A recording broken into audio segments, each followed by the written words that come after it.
I've had many introductions, but this one takes the prize. It's beautiful. You've grown about 2 inches. But yeah, lots. Yeah, then just left a couple of stories up. I remember Sarah as a little girl, and Blaze said some beautiful things about my dad. Didn't she? And her beautiful. I mean, she had a way of looking at my dad that no one else had. It was really sweet. Well, look, I've chosen 3 poems, and I think they reflect different aspects of Joe, but they're also poems that I identify with for various reasons. But you know, these poems are just range so far and wide. I guess the most striking thing about them is you're just responding to the moment. I think, you know, Joe, you're just responding to the moment. And anyone here that hesitates to create, don't hesitate. Lynn and Joe, they go for it.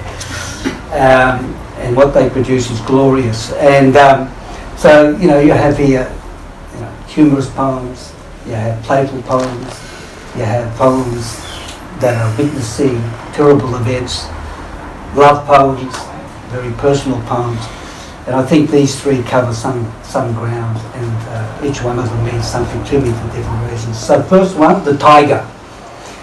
Tyger, Tyger, striped and lean, Marsupial, thylacine, what immortal mind might think to make one such as you extinct?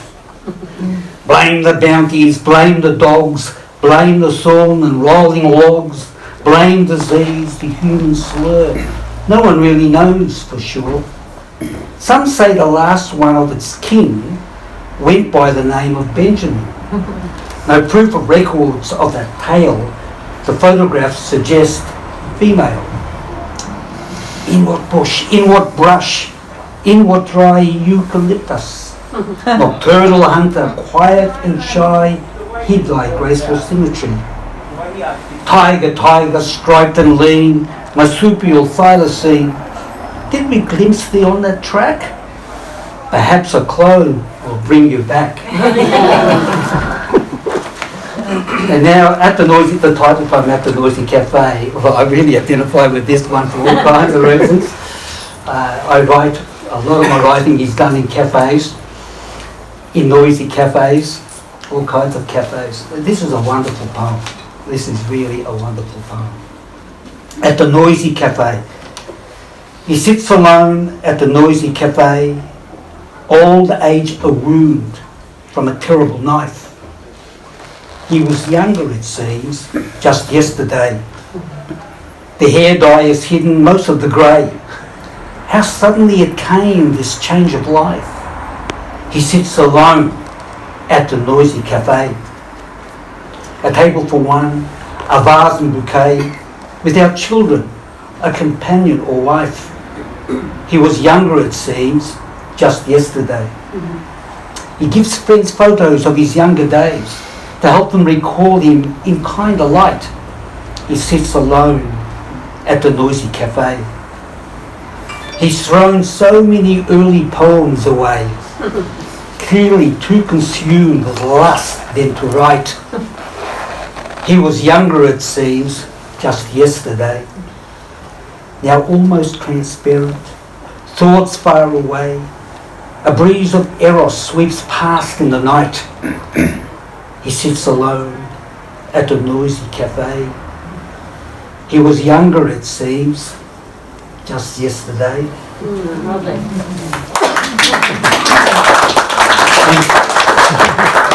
And finally, I chose this poem because sometimes things need to be said, and I think they need to be witnessed.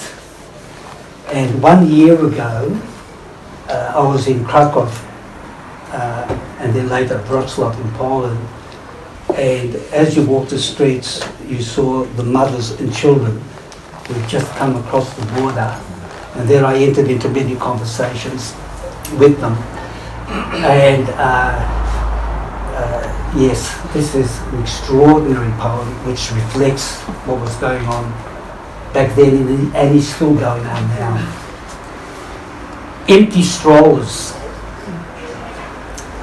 Standing on Shimshul platform, 7 quiet, empty straws, remote from the Russian war store, left for Ukrainian mothers, fleeing the fight with small children at the border crossing between Ukraine and Poland. 7 prams filled with blankets and warm clothing by Polish parents' donation, refusing to bear mind blindness, left at Shimshul station, spurring the world to choose kindness. 109 empty straws in Lviv, placed in Rynok Mall, a message to Russian mothers: remember your children when small. In neat rows, 1 for each child killed, empty prams never to be filled. 100 wet, empty pushes in San Francisco's Crissy Field, protesting the babies butchered in the Russian invasion, killed. In sympathy left on the field in that rainy weekend downpour, remembering and unconcealed the shameful artifacts of war. Thank you. Beautiful.